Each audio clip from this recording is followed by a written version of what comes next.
Hallo zu einem neuen Video, Unboxing und Technik-Review und dieses Mal auch Giveaway für euch, denn es ist ein kleines Päckchen angekommen mit ein paar Sachen, die ich bestellt habe, weil ich ganz einfach mal wieder ein Review machen wollte. Und ihr könnt das gewinnen, indem ihr für dieses Video einfach mal Hashtag Headset in die Kommentare schreibt, dann weiß ich, ihr möchtet gerne am Gewinnspiel teilnehmen, denn was es in diesem Video gehen soll, ist dieses Gaming-Headset von Kleem. Und das Kleem Mantis ist das nämlich. Das habe ich bestellt auf Amazon. Link findet ihr natürlich auch unten in der Videobeschreibung. Das ist ein Affiliate-Link. Das heißt, solltet ihr euch das auch nochmal bestellen, dann würde ich da einen ganz kleinen Betrag von abbekommen, sozusagen von dem Geld, ohne dass ihr mehr bezahlen müsst natürlich. So könnt ihr mich noch ein bisschen unterstützen. Das ist das erste Video, was ihr hier jetzt seht, und das hier wird das zweite Video sein. Und dort werdet ihr dann diese Gaming-Maus vorgestellt bekommen, auch von Kleem. Da dachte ich, ich nehme das gleich einfach mal als Set sozusagen vom selben Hersteller, damit man das Zusammenspiel mal sieht. Und dort werdet ihr dann auch die gewinnen können. Es geht also an 2 Gewinner. Ihr habt also, vielleicht hat auch einer so viel Glück, dass er beide Sachen gewinnt. Aber das gucken wir uns im nächsten Video an. Hier soll es jetzt erstmal um dieses Headset gehen. Das heißt, der Karton kann erstmal weg.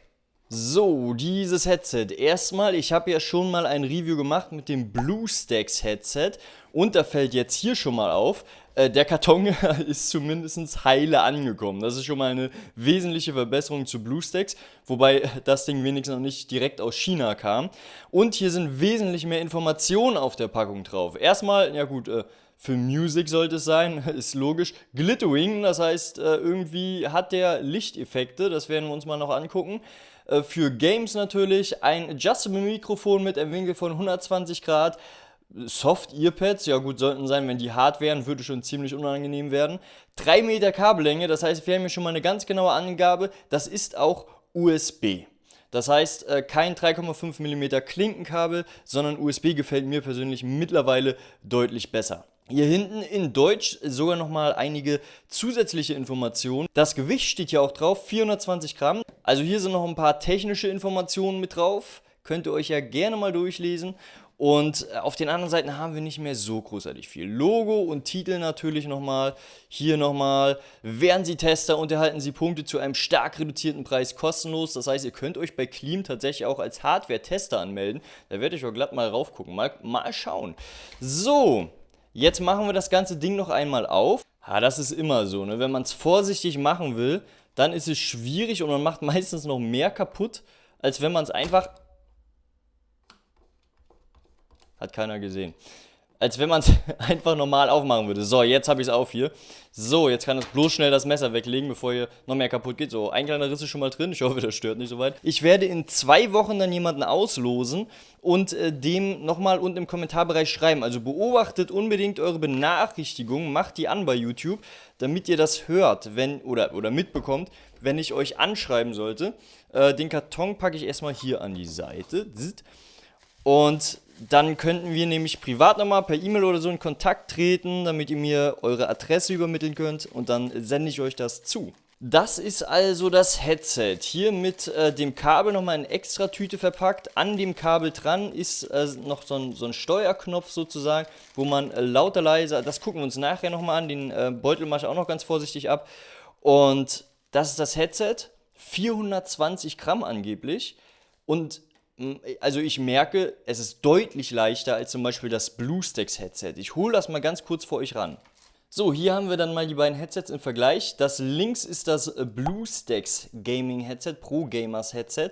Und das rechts ist jetzt hier das Kleem Headset, was ihr gewinnen könnt. Also ich könnte jetzt aus dem Stegreif nicht sagen, welches schwerer ist. Obwohl das hier ein bisschen massiver natürlich aussieht mit diesen Metalldingern. Und hier eher so... Die äußeren Ränder zumindest so Plastik sind, also raus mattes Plastik. Matt trifft das Ganze besser, nicht rau.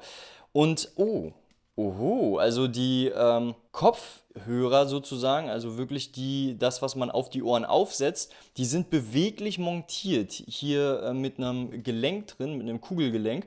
Die lassen sich also in einem gewissen Maß tatsächlich drehen und neigen. Das BlueStacks-Headset hat ja hier oben so einen Bogen, einen Stoffbogen, beziehungsweise Leder ist das hier, mit Stoff ausgestopft und so ein Ring hier oben drüber. Und im Gegensatz dazu hat das Cleam-Headset hier solche direkten Polster an dem Bogen dran, das heißt kein extra Bogen. Dadurch ist das natürlich nicht ganz so hoch, was beim Aussehen, finde ich, sogar besser ist. Ob das komforttechnisch allerdings vorteilhaft ist, das kann ich noch nicht beurteilen. Ich werde das natürlich auch mal ganz kurz ausprobieren, um euch noch ein bisschen zu den technischen Sachen was sagen zu können, wie sich das Ganze anhört, im Vergleich auch hierzu, damit ich euch so ein Vergleichsobjekt schon mal geben kann.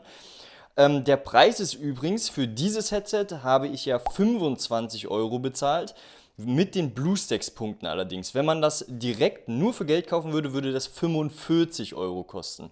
Tatsächlich exakt derselbe Preis wie dieses Headset auf Amazon. Das heißt, auch dieses Headset hat 45 € gekostet. Link, wie gesagt, in der Videobeschreibung. Das Kabel hat selbstverständlich eine Stoffummantelung. Das ist ja mittlerweile fast gang und gäbe bei den meisten Headsets oder Gaming-Hardware im Allgemeinen sozusagen, auch Mäuse. Die sind ja mittlerweile fast alle so mit Stoff ummantelt, was ich persönlich viel besser finde als zum Beispiel diese Plastikröhren, wo die Dinger sonst drin sind. Hier ist der USB-Anschluss und hier der Regler, den ich schon vorhin kurz gezeigt hatte, durch die Tüte durch. Hier haben wir also mehrere Knöpfe. Das in der Mitte, ist das auch ein Knopf? Denke eher nicht, das ist einfach bloß so ein bisschen Struktur.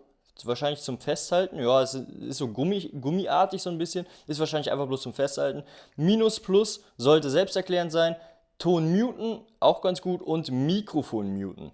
Das heißt, alles Wichtige hat man dann am Headset dran. Auch hier wäre natürlich wieder die Frage, ist das Minus und Plus für die PC-Lautstärke, um das runterzustellen, oder nur für das Headset? Ich wünsche mir eben immer nur für das Headset. Erklärung hatte ich im BlueStacks-Video auch schon geliefert, da das vor allen Dingen beim Stream oder so, wenn man alles schon gut eingestellt hat mit Spiellautstärke und alles, gut ist, wenn man das nur für sich runterstellen kann und nicht im ganzen Stream immer ändert. Das ist nochmal mit so einem Plastikgürtel zusammengefasst. Das ist cool. Das ist viel besser als so diese typischen Drahte, die eigentlich hier auch um die Tüte rum waren. Diese Standarddinger hier, ne, die man in Meterware gekauft bekommt, sondern so ein richtig cooler Plastikgürtel. Und das Mikrofon natürlich, den 120 Grad Winkel, den man das verstellen kann. Und das Mikro hier ist fest. Das heißt, das ist eine einzelne Stange sozusagen, auch nicht wie bei dem BlueStacks Headset, dass das ein Draht ist, der sich in alle Richtungen verbiegen lässt, sondern das ist fest und man kann es eben so runterdrehen. Blöd natürlich, dass man das dadurch nicht weiter weg oder nah zum Mund dran machen kann. Da wäre dann eben die einzige Möglichkeit, das weiter runter oder hoch zu machen. Aber Vorteil davon ist, wenn es oben ist, bleibt es oben. Auf der Suche nach der Antwort auf die Frage, ob diese Ummantelung hier und auch hier oben jetzt eigentlich Leder oder Plastik ist, sozusagen. Plastikstoff ist es definitiv nicht. Es könnte Kunstleder sein, da bin ich mir aber nicht ganz sicher. Irgendwas so zwischen Kunstleder und Plastik. Und hier drin natürlich, wie immer, so eine nicht Ummantelung, sondern Stoffeinlage sozusagen. Nein, auf alle Fälle bin ich auf der Suche danach auf noch ein paar andere Sachen gestoßen in der Tüte. Und zwar, ja gut, einen Zettel, Produktinfo, wo nochmal die technischen Daten draufstehen, was auch schon auf der Packung außen drauf steht. Und dieser kleine Brief. Da können wir doch mal reingucken. Der fühlt sich auf alle Fälle schon mal ziemlich edel an. Den machen wir einmal auf. Und da sind ein paar Dokumente drin. Kann man das so sagen? Oh, Sticker! Sticker, da ist noch was. Was ist das erstmal? Okay, das ist einfach nochmal eine Werbeplakette sozusagen, wie eine Visitenkarte für eben die Tester-Community. Hier nochmal in Deutsch steht alles nochmal drauf. Treten Sie unserem Testprogramm bei. Alles, was auf der Packung aber eigentlich auch schon drauf stand. Und natürlich Sticker, die bekommt ihr natürlich gleich mit zugesendet. Wer wäre ich, wenn ich die rausnehmen würde? Und einmal noch ein Produktdatenblatt, wo noch ein paar nette Grüße draufstehen. Hallo! Okay Leute, ich habe mir das ganze Ding mal durchgelesen. Das ist mega witzig geschrieben. Derjenige, der das von mir bekommt, vergiss nicht, dir das mal durchzulesen. Das ist mega. Solltet ihr das jetzt auf die Entfernung gerade mal lesen können, stoppt mal gerne das Video, lest euch das durch. Mega, macht das Team von Cleam sehr, sehr, sehr sympathisch. Und Geil, einfach geil geschrieben. Das packen wir wieder hier mit zurück in dieses kleine Briefchen rein und das wandert wieder mit zurück in das Paket. Ich werde dieses Headset jetzt natürlich nochmal für euch unter höchsten Sicherheitsbedingungen und ganz vorsichtig nochmal antesten. Wir sehen uns dann gleich nochmal in dem Technik-Review wieder. Das hier war der Unboxing-Teil und dort erkläre ich euch noch so ein bisschen dazu, wie das dann in der Realität so funktioniert, wie sich das anfühlt, wie sich das trägt, wie die Soundqualität ist. Diese Dinger gefallen mir mega geil, dass die sich bewegen lassen. Ne? Dafür schon mal Respekt, finde ich cool. Hatte ich noch nicht bisher. Und wir sehen uns gleich wieder und danach wird das alles wieder in die Kiste verpackt und geht dann in 2 Wochen an den glücklichen Gewinner. Da sind wir jetzt in dem Technik-Review-Teil dieses Videos kurz vor dem Gewinnspiel. Sozusagen, wie gesagt, schreibt #Headset noch schnell unten in die Kommentare. Ich habe mir das Headset jetzt mal ein paar Tage angeschaut und mal ein klein wenig ausprobiert. Natürlich habe ich sowohl eine Audioaufnahme gemacht, als auch mir ein paar Songs damit angehört, mal ein Spiel damit gespielt. Viel mehr auch schon nicht gemacht. Ich will es ja nicht großartig abnutzen. Und ich sage euch jetzt mal, was so meine Erfahrungen sind und meine Erwartungen waren.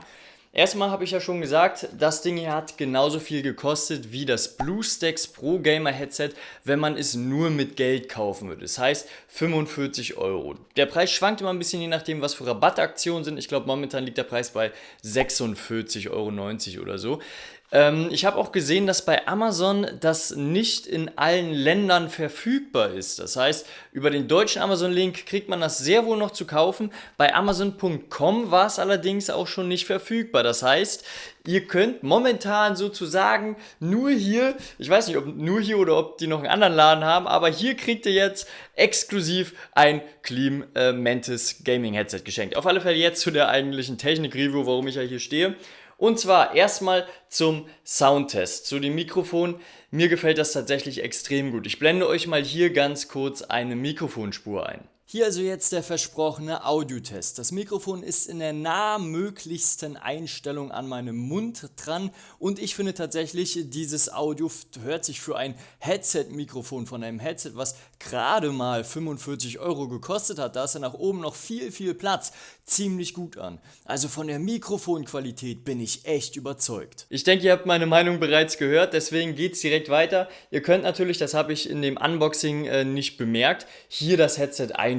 Das ist mir dann aufgefallen, als ich es aufsetzen wollte, dass das vielleicht ein bisschen klein war. Ihr habt hier also ganz normale Klicker wie bei den meisten Headsets, die ihr an beiden Seiten, ich stelle es mal ungefähr auf meine Größe wieder ein, auf beiden Seiten einstellen könnt und dementsprechend das an eure Kopfform perfekt anpassen könnt. Das wird natürlich noch dadurch unterstützt, dass die Ohrmuscheln in so einem kleinen Kugelgelenk aufgehängt sind, das heißt, sich so in einem kleinen Winkel bewegen können. An sich sitzt das Headset tatsächlich, finde ich, ziemlich leicht auf dem Kopf. Also bei dem BlueStacks Headset fand ich, das saß schon ziemlich fest. Dadurch, dass natürlich das Band oben auch auf Spannung ist, logischerweise, man muss es ja raufziehen, legt man dieses Headset einfach auf den Kopf. Wenn das richtig eingestellt ist, hat man also wirklich das Gefühl, dass man nicht großartig was auf dem Kopf hat. Obwohl also die Gewichte schätzungsmäßig relativ gleich sind, fühlt es sich auf dem Kopf meiner Meinung nach viel leichter an. Dafür allerdings auch nicht so fest. Zu dem Sound. Der Sound, finde ich, ist ziemlich klar. Allerdings fast ein bisschen zu klar, würde ich sagen, denn mir fehlt ein bisschen Bass. Ich hatte gedacht, ich habe mir so ein paar Songs angehört, wo ich eigentlich normalerweise der Meinung bin, oh, die hauen ordentlich rein. Und hier hatte ich das Gefühl, ja, Bass ist da, aber es könnte mehr sein. Aber prinzipiell ist das überhaupt kein Problem. Wie gesagt, der Sound sonst ist super klar und gefällt mir mega, kann ich nichts gegen sagen. Auch den Tragekomfort wollte ich ja einmal kurz begutachten sozusagen. Ich hatte jetzt keinen Langzeittest gemacht, das heißt, ich kann euch nur sagen, wie sich das so über eine halbe Stunde anfühlt. Und da kann ich überhaupt nicht meckern. Also ich hatte überhaupt keine Probleme. Wie gesagt, es liegt leicht auf dem Kopf, es hat nicht gedrückt, die Polsterung hier oben ist ziemlich gut, finde ich. Und da kann ich nicht meckern. Übrigens, was natürlich auch noch dazu kommt, stand ja auf der Verpackung mit drauf, Glittering-Effekt. Wir haben hier Leuchteffekte an der Seite dran, das heißt hier so 2 Streifen, hier 2 Streifen und natürlich auf der anderen Seite auch. Viel mehr ist nicht, also weder am Mikrofon ist noch irgendwie großartig was dran, das sind wirklich die einzigen Leuchteffekte. Dann zu einer Sache, die mir tatsächlich gar nicht so gut gefallen hat. Und zwar habe ich das bei dem BlueStacks Headset ja als Positivpunkt aufgezählt, weil mir das wirklich wichtig ist bei einem Headset, was ich selber benutze. Und zwar hat man hier die Regler, Plus, Minus, Lautstärke muten, Mikrofon muten. Das Mikrofon muten ist logischerweise für das Mikrofon am Headset. Alle anderen Knöpfe regeln allerdings die Lautstärke von Desktop Sound. Das bedeutet eure PC-Lautstärke direkt, nicht die Lautstärke vom Headset. Bei vielen Headsets, unter anderem dem BlueStacks Headset, was ihr bereits in diesem Video gesehen habt und wo ich euch das Review natürlich auch nochmal oben rechts verlinkt habe, da war es so, dass es einfach noch so ein Regler am Headset war, den man lauter und leiser stellen konnte und dadurch sozusagen auf den Desktop-Sound, den man ja eh schon abgespielt bekommen hat, noch Volume drauf oder runterpacken kann. Das ist vor allen Dingen, wenn man streamt, sehr gut. Ich blende euch hier jetzt mal eine kurze Szene ein, was passiert, wenn man diese Knöpfe drückt. Und zwar ist das dort eben so, dass der Desktop-Sound, also der Windows-Sound selbst verstellt wird und auch gemutet wird. Das heißt, solltet ihr Streamer sein zum Beispiel oder gerne Spiele aufnehmen und möchtet ganz einfach mal kurz nichts hören, weil ihr Ruhe haben wollt oder weil ihr euch kurz auf was anderes konzentrieren wollt oder so, dann würdet ihr mit diesem Mute-Knopf automatisch auch im Stream alle Sounds muten, von Spielen, alles, was eben aus eurem PC kommt, abgesehen von eurem Mikrofon. Das kann natürlich gut sein, wenn man das dafür verwenden möchte, kann aber auch viele Nachteile haben. Für mich hat es bisher leider nur Nachteile, deswegen kein Positivpunkt an dieser Stelle, aber nicht so schlimm, wenn man es ganz normal benutzen möchte. Sonst habe ich an dem Headset wirklich nichts auszusetzen. Obwohl das alles Plastik ist, fühlt es sich relativ edel an. Macht das Ganze aber natürlich leicht. Das ist wirklich, also es fühlt sich deutlich leichter an als das BlueStacks Headset im ersten Moment, wenn man nur das in der Hand hat. Wenn man es dann aber vergleicht, ist der Unterschied wie gesagt gar nicht so groß. Ich kann es nur empfehlen, Link wie gesagt in der Videobeschreibung und der Gewinner wird in 2 Wochen in den Kommentaren bekannt gegeben, beziehungsweise ich schreibe ihn auch an. Passt also auf eure Benachrichtigungen von YouTube auf und schreibt mir dann bitte eine E-Mail mit eurer Adresse und so. Das werde ich euch dann allerdings in dem Kommentar alles schreiben. Ich hoffe, das Video hat euch gefallen. Nächstes Wochenende kommt dann hoffentlich das Video von der Maus von Klim. Ich hoffe, das gefällt euch genauso. Da wird natürlich auch wieder ein Gewinnspiel zu stattfinden. Schaut also unbedingt da auch rein. Und bis dahin erstmal auf Wiedersehen und ciao.